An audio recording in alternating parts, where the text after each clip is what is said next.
नमस्कार विद्यार्थी मित्रांनो, मी डॉक्टर प्रतिभा जाधव. तृतीय वर्ष कला मराठी G3 सत्र पहिला, भाषिक कौशल्य विकास आणि आधुनिक मराठी साहित्य प्रकार प्रवास वर्णन. यासाठी आपल्याला 3 मुलांचे 4 दिवस हे प्रवास वर्णन अभ्यासायला आहे. यातील विकास वाळके या मुलाने लिहिलेला जो लेख आहे तो 4थ्या क्रमांकाचा लेख आता आपण बघणार आहोत. आता आम्ही तिघेच होतो. ठरवल्याप्रमाणे हाकेच्याच अंतरावरून चाललो होतो.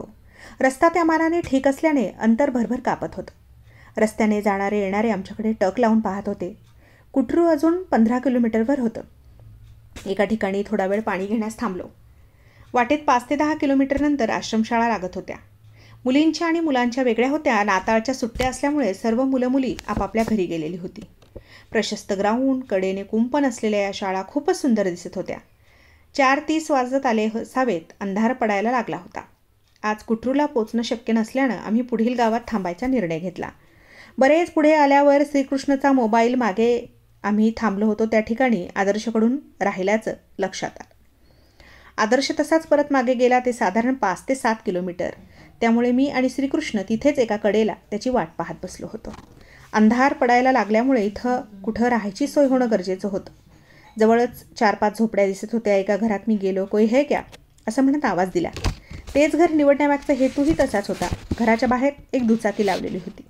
त्यामुळे घरात नक्की कुणीतरी तरुण राहत असणार असा ठोकताळा आम्ही बांधला आणि तो खराच निघाला. घरातून एक मुलगा बाहेर आला. साधारण 14-15 वर्षांचा असावा. त्याला मी सर्व परिस्थिती सांगितली आणि आजच्या रात्रीची झोपायची सोय होईल का म्हणून विचारलं. त्यानं काहीही न विचार करता हो जायगी म्हणत मान डोलावली. पण मी पुन्हा आपके माँ बाप को पूछकर देखो असं म्हणत त्याला विचारण्यास सांगितलं. तसा शेजारी शेतात गेलेला आपल्या वडिलांना आणि मोठ्या भावाला विचारून तो पुन्हा आला. आता आमची ऑफिशियल सोय झाली होती. एका खोलीत सामान ठेवून मी पुन्हा आदर्शची वाट पाहत रस्त्याला पायीच गेलो. बराच वेळ झाल्यानं चिंता लागली होती. माझ्या मोबाईलला रेंज नव्हती आणि दोन्ही मोबाईल त्याच्याकडेच असल्याने फोन करता येत नव्हता. रोडवरून येणाऱ्या जाणाऱ्यांना मी त्याच्याबद्दल विचारत होतो, पण समाधानकारक उत्तर मिळत नव्हतं. मी हळूहळू पुढे चालू लागलो. 7:30 वाजल्याने पूर्ण अंधार पडला होता. बराच वेळाने एक ट्रॅक्टर येताना दिसला. असे बरेच ट्रॅक्टर धान घेऊन जाताना दिसले होते. पुन्हा ट्रॅक्टरच्या ड्रायव्हरला विचारावं म्हणून त्याच्याजवळ जाणार तोच आदर्शचा आवाज आला आणि माझा जीव भांड्यात पडला. वाटेत ट्रॅक्टर मिळाला नाही. तो सायकल ट्रॉलीत टाकून आला होता. श्रीकृष्णाचा मोबाईलही सापडला होता आणि राहण्याची सोय झाली होती. त्यामुळे सगळं कसं व्यवस्थित झाल्यासारखं वाटत होतं. इतका वेळ चेहरा पडलेल्या श्रीकृष्णाच्या चेहऱ्यावरचा आनंद आता काही लपत नव्हता. त्या घरातील इतर व्यक्तीही आल्या होत्या. आम्ही आमच्याकडील तांदूळ त्यांना दिला. गावात लाईट नसल्यामुळे आमच्याकडील बॅटरीच्या उजेडात आम्ही सामान बाहेर काढत होतो. थंडी वाजायला लागली होती. कपडे बदलून घरापुढील मोकळ्या ओट्याच्या मध्यभागी शेकोटी पेटवली. तिला चिकटून थंडीचा बोचरेपणा कमी करण्याचा प्रयत्न करत होतो. आमच्याबरोबरच तो मुलगाही बसला होता. त्याला हिंदी येत असल्यामुळे खूप हायसं वाटली. त्याच्याशी गप्पा मारल्यावर तो बिजापूरला एका आश्रमशाळेत 7वीत शिकत असल्याचं कळलं. घरात एकूण 3 भाऊ, त्याचे आईवडील, भाभी असा परिवार होता. मोठा भाऊ व आईवडील शेती करत, तर दुसरा भाऊ बिजापूरला कामाला असल्याचं त्याने सांगितलं. विचारल्यावर कळलं की गावाचं नाव बंदेपारा आहे म्हणून. सकाळी उठल्यावर तो आम्हाला गाव दाखवणार होता. थोड्याच वेळात त्याचे दोन्ही भाऊही आमच्याबरोबर शिकत बसले. तरुण असल्याने समरस होण्यात जास्त वेळ लागला नाही. आप कहाँ से आए हो असं त्याने विचारलं.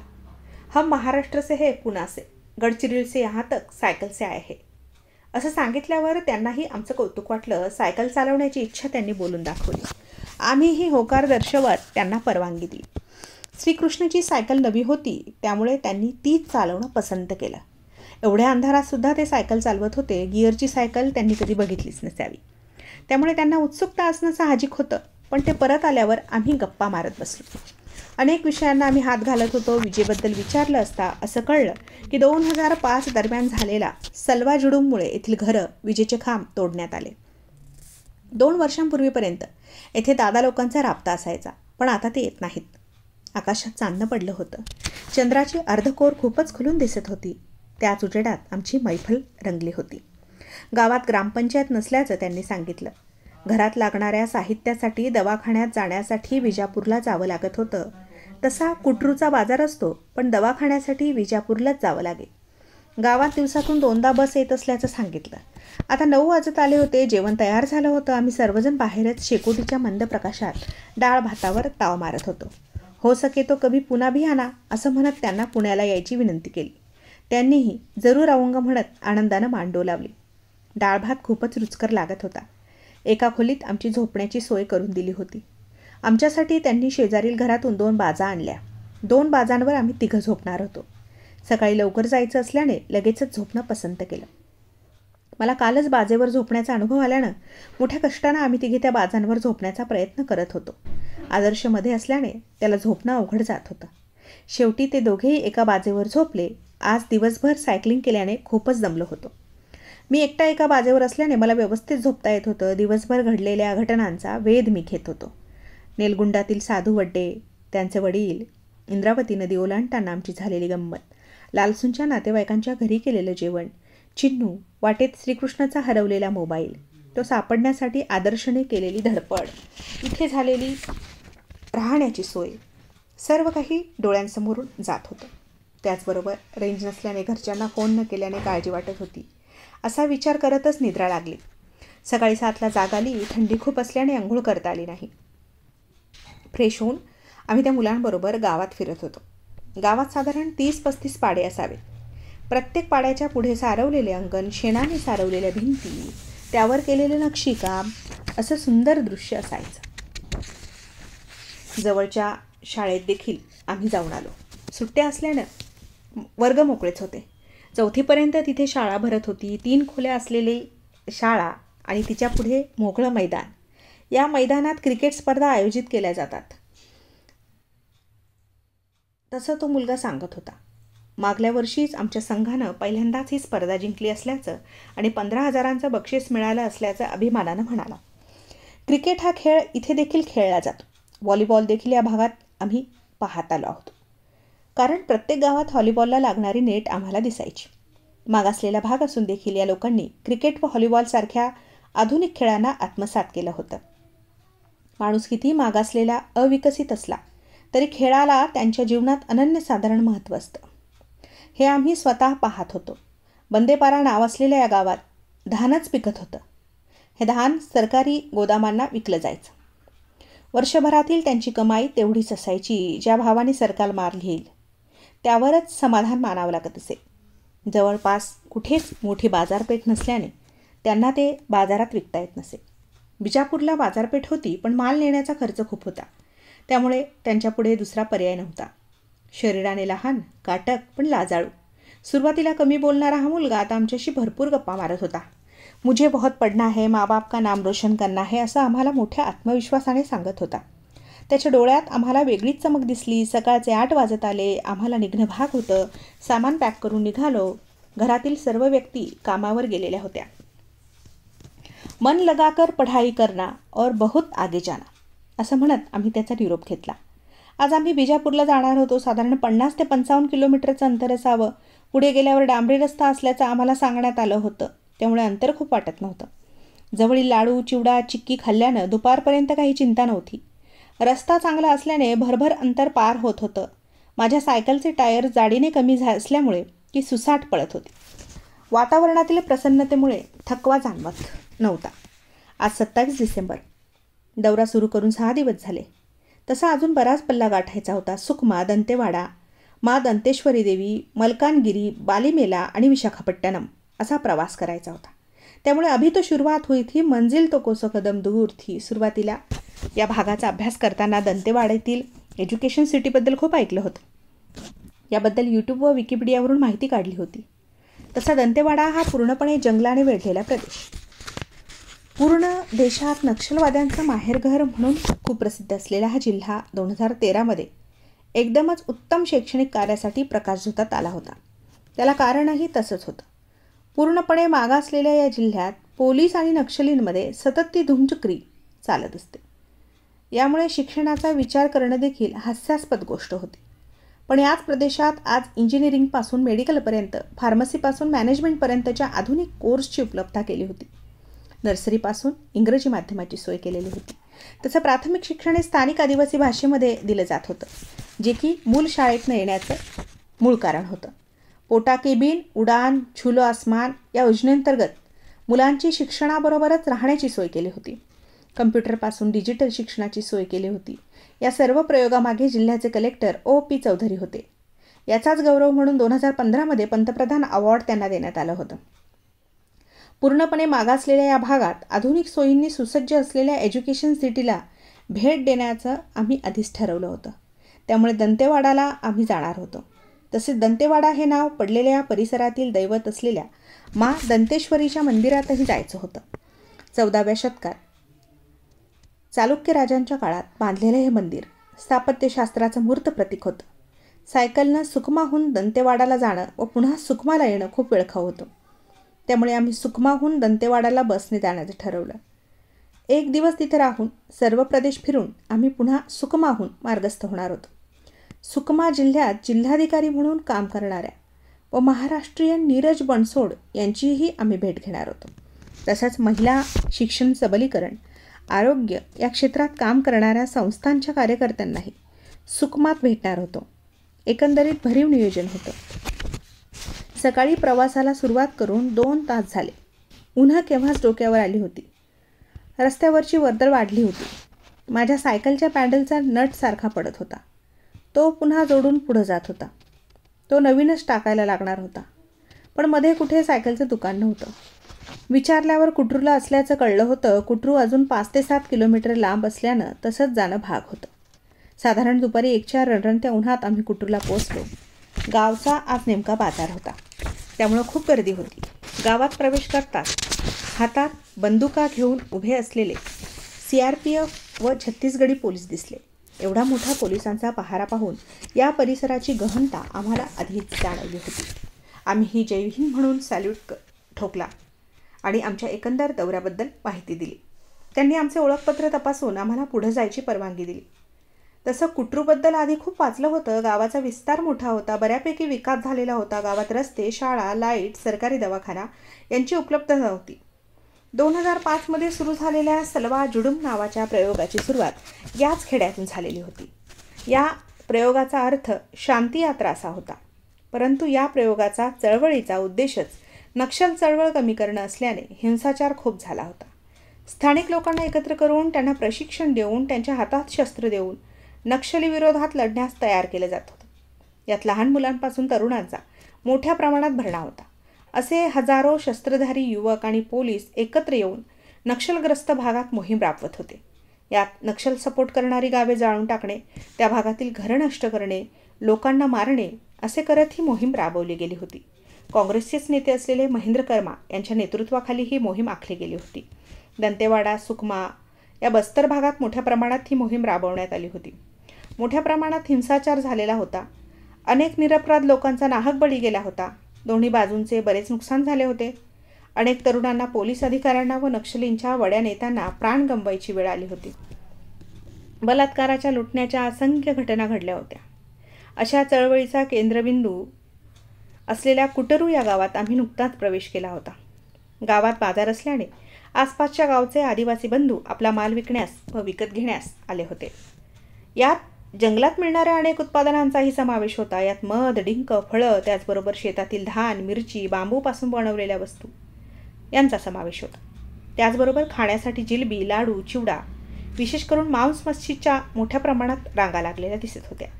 एकूणच मोठा बाजार असल्यामुळे तुडंब गर्दी होती. गर्दीतून वाट काढत आम्ही थोडे आतमध्ये गेलो. ठरल्याप्रमाणे के. मधुकर राव यांचा पत्ता विचारू लागलो. समोरच्याला पत्ता विचारताना आधी तो आमची विचारपूस करत होता. शेवटी लालसूंचं नाव सांगितल्यावर एकाने पत्ता सांगितला. तसा जवळचाच होता.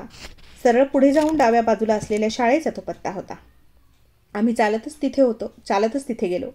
शाळेच्या आवारात पोचल्यावर एका कडेला सायकल लावून आम्ही आत जाऊन एका उघड्या खोलीत त्यांची वाट पाहत बसलो. काही वेळातच पॅन्ट शर्ट, खांद्यावर पांढरी पट्टी असलेली, बरोबर 2 बंदूकधारी पोलीस असलेली साधारण 40-50 वय असलेली एक व्यक्ती आत आली. सावळा रंग, जेमतेम उंची असलेली ही व्यक्ती के. मधुकर राव असावी अशी खात्री पटली. या व्यक्तीला भेटण्यामागचं प्रयोजनही तसंच महत्त्वाचं होतं. महेंद्र कर्मांच्या मृत्यूनंतर के. मधुकर राव सलवा जुडुमचे 2ऱ्या क्रमांकाचे नेते होते.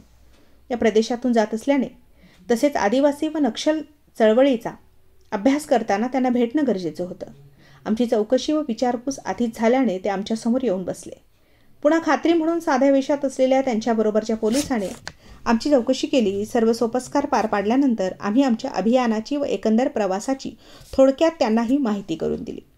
आमचं शिक्षण, नाव, कुठून आलो यासारख्या प्राथमिक ओळखीनंतर मुख्य भागाकडे वळलो. कुटेरू गावाबद्दलची माहिती आम्ही जाणून घेत होतो. गावाची लोकसंख्या, शिक्षणाची सोय, आरोग्याची, शाळेची उपलब्धता याबद्दल माहिती विचारत होतो. ते देखील त्यांच्या परीने सांगत होते. सलवा जुडूमबद्दलही आम्ही त्यांना विचारलं. त्यावर ते म्हणाले, हमने तो हमारे ऊपर होने वाली अन्याय विरुद्ध पुकारी हुई जंग थी. जब नक्सली हाथ में बंदूका ले सकता है तो हम हमारे रक्षण के लिए हाथ में बंदूक क्यों नहीं ले सकते. नक्सलियों के कारण हमारे गांव का, हमारे प्रदेश और राज्य का विकास नहीं हो पाता. हम इसका किस हद तक सह सकते हैं. इसलिए गांव और राज्य में कोई आना ही नहीं चाहता. लेकिन हमारे इस प्रयास को सुप्रीम कोर्ट ने 2011 को बंद करने को कहा. आम्ही तिघेही लक्ष देऊन शांतपणे ऐकत होतो. यानंतर मी इसके बाद कितने लोग मृत्युमुखी हुए असं विचारलं. उसकी पूरी जानकारी हमने सुप्रीम कोर्ट को दी है असं म्हणत जास्त बोलण्याचं त्यांनी टाळलं. नक्सलियों ने हमारे अनेक लोगों को मार कर दफना दिया. इसलिए बहुत लोगों का कुछ पता नहीं. हम जहाँ जिन बच्चों के माँ बाप इसमें मरे हैं उनके लिए पाठशाला चलाते हैं. उनकी पूरे खाणे रहने की व्यवस्था की है असं ते आम्हाला सांगत होते. चहा आणि चिवडा खातच आम्ही ऐकत होतो. आज एक लड़की का हम जन्मदिन मना रहे हैं असं सांगून थोडी देर में खाना आ जाएगा, आप खाना खाकर ही जाओ असं म्हणत त्यांनी आम्हाला जेवणाचा विनंतीवजा आग्रह केला. पण अजून खूप अंतर जायचं असल्याने आणि जेवण तयार होण्यासही अवकाश असल्याने आम्ही नाही, हमें आज विजापूर को पहुंचना है, हमें तो निकलना चाहिए असं त्यांना सांगितलं. जाताना शाळेतील मुलांना भेटण्याची इच्छा व्यक्त केली. त्यांनी ती मान्य करून मुलांना बाहेर बोलावलं. यात अगदी 4 वर्षापासून ते 16 वर्षांच्या मुलामुलींचा समावेश होता. एवढ्या लहान मुलांना पाहून आम्हाला खूप आनंदही झाला आणि दुःखही झालं. आनंद अशासाठी की आम्हाला एवढ्या लहान मुलांना भेटता आलं आणि दुःख याचं की एवढ्या लहान वयात त्यांचं आईवडिलांचं छत्र हरपलं होतं. आम्ही कुणाला गाणं म्हणता येत असेल तर म्हणण्याचा आग्रह केला तर त्यांनीही सामूहिक गीत सादर केले. आज हमारे यहाँ अतिथी पधारे हे असं त्या गीताचे बोल होते. खूप सुंदर असं सामूहिक गीत एका स्वरात ते सर्व गात होते. आम्ही आमच्याकडील चॉकलेट्स त्यांना दिली. घेताना प्रत्येकजण थँक्यू म्हणत होता. आम्ही त्यांच्याबरोबर अर्धा तास घालवला. पण वेळ कसा गेला ते समजलं नाही. तिथून पाय निघत नव्हता, पण जाणं तर भाग होतं. त्या निरागस चेहऱ्यांवरचं हे हसू कायम राहावं अशी ईश्वराची प्रार्थना करत आम्ही निरोप घेतला. प्रत्येकजण आमच्याकडे मोठ्या कुतूहलाने पाहत होता. 3 सायकली, 4 बॅगा आणि आम्ही तिघे असा आमचा लवाजमा होता. चौकातच नक्षलवाद्यांच्या विरोधात लढताना मृत्युमुखी पडलेल्या व्यक्तींच्या स्मरणार्थ एक स्मारक बांधलेलं होतं. या स्मारकावर लहान अक्षरात अनेकांची नावं लिहिली होती. ती बघून आम्ही पुढील प्रवासांकडे निघालो होतो. वाटेत सायकलच्या दुकानात माझ्या सायकलचं पॅन्डल दुरुस्त केलं. दुपारचे 2-3 वाजत आले होते. रणरणत्या उन्हात आम्ही चाललो होतो. थोडा नाश्ता केल्याने भूक तात्पुरती भागलेली होती. बिजापूर अजूनही साधारण 15 ते 20 किलोमीटर दूर होतं. रस्त्याच्या कडेला दुतर्फाच जंगल असल्याने उन्हाची तीव्रता जाणवत होती. आम्ही सायकली आता वेगाने दामटत होतो. रस्ता मोकळाच असल्याने काही वाटत नव्हतं.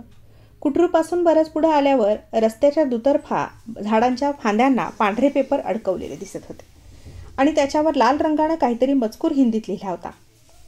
आम्ही मोठ्या उत्सुकतेने सायकली थांबवून वाचण्याचा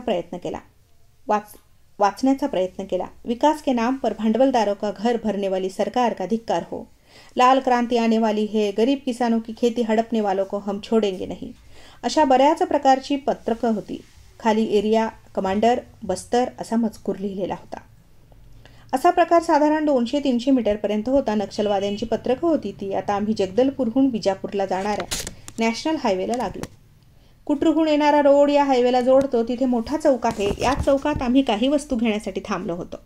त्या दूध, साखर, चहा पावडर यांचा समावेश होता. पुढे त्यांचा आम्हाला उपयोग होणार होता. तिथेच आम्ही अर्धा लिटर दुधाची पिशवी फस्त केली आणि दुधाच्या आणखी पिशव्या घेतल्या. पाश्चराइज्ड केलेल्या अमूल दुधाच्या पिशव्या नासण्याची किंवा गरम करण्याची गरज भासणार नव्हती. केळांचा दर 50 रुपये डझन असल्याचं कळलं तरी 1 डझन केळी घेऊन तिथेच खाल्ली. 6 वाजत आले होते. आम्ही निघणार तो श्रीकृष्णच्या सायकलच्या मागच्या टायरमधील हवा गेल्याचं कळलं. जवळच सायकल रिपेअरचं दुकान असल्याने आमचा वेळ वाचला. पंक्चर होती. शकीराने आता कळस केला होता. 3दा पंक्चर झाली होती. आमच्या दोघांच्या सायकलमध्ये हवा भरण्याची गरज भासली नाही. आदर्शची माधुरी तर मोठ्या ऐटीत विना अडथळा पळत होती. पंक्चर काढत असताना शेजारचे काका आमची विचारपूस करत होते. महाराष्ट्रातून आल्याचं कळताच त्यांनी जवळच एका टपरीवर रंगकाम करणाऱ्या व्यक्तीला आमच्याकडे बोलावलं. विचारल्यावर कळलं की ती व्यक्ती महाराष्ट्रातील अमरावती जिल्ह्यातील होती. त्यांनी तिथे रंगकामाचं कॉन्ट्रॅक्ट घेतलेलं होतं. त्यांना देखील आम्ही पुण्याहून आल्याचं कळल्यावर खूप आनंद झाला. आमच्या मोहिमेबद्दल कळल्यावर त्यांनी आश्चर्य व्यक्त करत चहा घेण्याचं सुचवलं. पण आम्ही आधीच दूध घेतल्याचं आणि सायकल चालवताना चहाने त्रास होत असल्याचं त्यांना सांगितलं. सावकाश व काळजी घेत प्रवास करा असा सल्ला देत त्यांनी आमचा निरोप घेतला. निघायला 6 वाजले असतील. रोड रुंदीने मोठाच होता. 2 पदरी असूनही पुण्या मुंबईसारखी वाहतूक नव्हती. मोठ्या गाड्यांचं प्रमाण कमी होतं. खाजगी बसेस, 2 चाकी 4 चाकी अशा गाड्यांचं प्रमाण जास्त होतं. आता अंधार पडायला लागला होता, त्यामुळे पुढील रस्त्यावरील काही दिसत नव्हतं. म्हणून आमच्याकडील एकानं बॅटरी हातात घेतली. बॅटरीच्या छोट्या प्रकाशात आम्ही मार्ग काढत निघालो. रस्त्याच्या कडेला दुतर्फा घनदाट जंगल होतं. मध्येच एखादी गाडी पुढून आली की त्या प्रकाशामुळे दिलासा मिळायचा. तिघेही अंतर ठेवून हळूहळू निघालो. रस्त्याने एकदम 10-15 दुचाकी गाड्या लाईट न लावता येत असत. जवळ आल्यावर ते CRPFचे जवान पेट्रोलिंगला निघालेले दिसत होते. जसजसं आम्ही पुढे जात होतो तसतसा रस्त्यांच्या दुतर्फा दिव्यांचा प्रकाश दिसू लागला. रस्त्याच्या दोन्ही बाजूला रेसिडेन्शियल एरिया होता. तसंच सरकारी अधिकाऱ्यांची अनेक निवासस्थानं होती. रस्त्याच्या कडेला एका ठिकाणी हातगाडीवर काहीतरी खाण्याचा पदार्थ दिसत होता. जवळ गेल्यावर कळलं की उकडलेल्या अंड्याची प्लेट व भुर्जी मिळत होती. भूक तर खूपच लागली होती. पोटात कावळे ओरडायला लागले होते. मी आणि आदर्शने अंड्याच्या 2 प्लेट भुकेच्या तडाख्यात फस्त केल्या. रस्त्याच्या दुतर्फा दिवे असल्याने लख्ख प्रकाश पडला होता. अंड्यावर ताव मारून आम्ही पुढे निघालो. आता रस्त्याच्या दोन्ही बाजूला घरे, मोठ्याल्या बिल्डिंग, दुकानं यांच्या रांगाच लागल्या होत्या. पण वर्दळ कमीच होती. आम्ही रस्त्याच्या डाव्या बाजूला असलेल्या मंदिराकडे वळलो. मंदिर आकाराने मोठं होतं. पुढे प्रशस्त जागा होती. आतमध्ये 2 भाविक तिथल्या पुजाऱ्यांशी गप्पा मारत बसलेले दिसले. कडेला सायकली खूप लावून आम्ही परवानगी काढण्यासाठी आत जाऊन पुजारी काकांना आमची ओळख करून दिली. साधारण 66 ते 70 वर्षाचे पुजारी पायाने अपंग होते. आमच्या एकूण दौऱ्याबद्दल माहिती घेऊन आजची रात्र झोपण्याची सोय होईल का म्हणून विचारलं. सुरुवातीला थोडे आडेवेडे घेत पोलीस पूछताछ करती है असं म्हणत परवानगी दिली. परवानगी मिळतात आम्ही सामान सोडून आत आणले. ठेवल्यावर शेजारीच असलेल्या पाण्याच्या टाकीवर फ्रेश होऊन आम्ही जेवायला निघालो. साधारण 9 वाजत आले असावे. तसं छत्तीसगडमध्ये पूर्ण शाकाहारी हॉटेल मिळणं खूप कठीण होतं. कारण आदिवासी समाजात मांस मच्छी यांचं आहारात मुख्य स्थान होतं. जवळच्याच एका हॉटेलमध्ये आम्ही जेवण करणं पसंत केलं. डाळ, भात, रोटी आणि 2 भाज्या असा मेनू होता. जेवण तसं साधं होतं, पण भूक लागल्यामुळे पोटभर जेवण केलं. भूक लागल्यावर माणूस कसलंही जेवण पसंत करतो हे अनुभवातून जाणवत होतं. मग घरच्यांना फोन करून आम्ही बिजापूरला पोहोचल्याचं व सुखरूप असल्याचं सांगितलं. थोडा फेरफटका मारून पुन्हा मंदिरात आलो. मंदिरातच असलेल्या मोठ्या चादरीखाली टाकण्यास पुजाऱ्यांनी आम्हाला दिल्या. थंडी लागू नये म्हणून एकावर एक अशा 2 चादरी खाली टाकल्या. मंदिर मोठं असल्याने थंडी अधिकच वाजत होती. मंदिराला गेट असल्यामुळे त्यातून खूप हवा आत येत होती. गेटची चावी त्यांनी आमच्याकडेच दिली. जाताना पुजारींबरोबर सेवा करणाऱ्या ताईंनी सकाळी लवकर येते असं म्हणत निरोप घेतला. सकाळी ताईंनी हाक मारल्यावर जाग आली. मंदिरात रात्री दोघांना मोठा उंदीर दिसला. तो बॅगेतल्या सामानाची नासधूस करेल या भीतीने त्यांनी पळताभुई थोडी झाली होती. सकाळी उठल्यावर रात्रीचा हा किस्सा त्यांच्याकडून ऐकताना हसणं आवरत नव्हतं. पुन्हा सर्व सामान बांधून फ्रेश झालो. मंदिरासमोर रस्त्याच्या पलीकडच्या बाजूला दंतेवाड्यात यशस्वी ठरलेल्या लाईव्हलीहूड प्रकल्पाची मोठी इमारत होती. आम्ही आत जाऊन सकाळीच तिची पाहणी केली. 2 वर्षापूर्वीच त्या बिल्डिंगचं मुख्यमंत्र्यांच्या हस्ते अनावरण झालं होतं. आतमध्ये मुलींसाठी शिवणयंत्र कोर्स, मुलांसाठी इलेक्ट्रिक मशिनिस्ट, फिटर असे एकूण 25 कोर्स उपलब्ध होते. हा प्रकल्प पाहून ताईंचा निरोप घेऊन आलो. प्रवासाला सुरुवात करणार असल्यामुळे कुठे नाश्ता मिळतोय का याची चाचपणी करत होतो. थोडे पुढे गेल्यावर एक टपरीवजा दुकानाबाहेर साऊथ इंडियन पदार्थ मिळतील अशी पाटी होती. यात इडली, डोसा यांचा प्रामुख्याने समावेश होता. साहजिकच आम्ही आमचा मोर्चा तिकडे वळवला. खूप दिवसांनी काहीतरी वेगळं खायला मिळत होतं. तिघांनीही डोसा खाणं पसंत केलं. डोशाची चव स्वादिष्ट होती, त्यामुळे आमची स्वारी भलतीच खुश. जवळ पोलीस स्टेशन होतं. तिथे मोठ्या प्रमाणात फौज फाटा तैनात केलेला होता. त्याकडे दुर्लक्ष करत आम्ही पुन्हा सायकलवर स्वार झालो. आमच्या मागून 2 परदेशी तरुणी येताना दिसल्या. त्या दोघीही सायकल चालवत येत असल्याने आम्ही त्यांची चौकशी केली. त्या दोघीही जर्मनीहून आदिवासी प्रश्नांचा अभ्यास करण्यास आल्या होत्या. एका संस्थेमार्फत त्या तिथे महिनाभरापासून काम करत होत्या. त्यामुळे आम्हालाच त्यांच्याबद्दल खूप कुतूहल आणि आश्चर्य वाटत होतं. त्यांना जवळच असलेल्या संस्थेच्या कार्यालयात जायचं असल्याने त्यांनी आमचा निरोप घेतला. परदेशातून येऊन स्थानिक आदिवासी लोकांचे प्रश्न जाणून घेणे, तेही भाषेचा, संस्कृतीचा, विचारांचा अडथळा असतानाही सगळं काही अचंबित आणि विचार करायला लावणारं होतं.